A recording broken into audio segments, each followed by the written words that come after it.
సోనియా గాంధీ, రాహుల్ గాంధీ నాయకత్వంలో కాంగ్రెస్ పార్టీ తెలంగాణలో అధికారంలోకి రావడం ఖాయమని పొంగులేటి శ్రీనివాసరెడ్డి అన్నారు. ఖమ్మం జిల్లా వైరా, ఏనుకూరు మండలాలకు చెందిన పలువురు సర్పంచులు, ఎంపీటీసీలు పొంగులేటి కండువా కప్పి పార్టీలోకి సాదరంగా ఆహ్వానం పలికారు. కేసీఆర్ ప్రజా వ్యతిరేక విధానాలకు నిరసనగా బీఆర్ఎస్ నేతలు కాంగ్రెస్లో చేరడం అభినందనీయమని చెప్పారు పొంగులేటి. రామదాస్ నాయక్ గెలుపునకు పార్టీ శ్రేణులు కృషి చేయాలని కోరారు.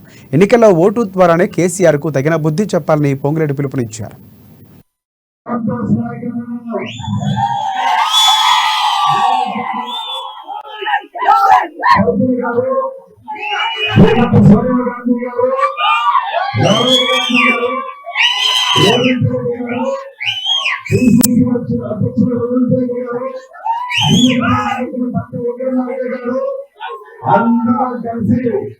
రామదాస్ నాయక్ గారిని కాంగ్రెస్ పార్టీ అభ్యర్థిగా ప్రకటించుకున్నారు.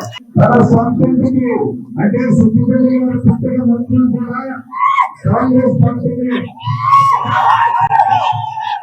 ఆనాడు కొన్ని అనారోగ్య కారణాల వల్ల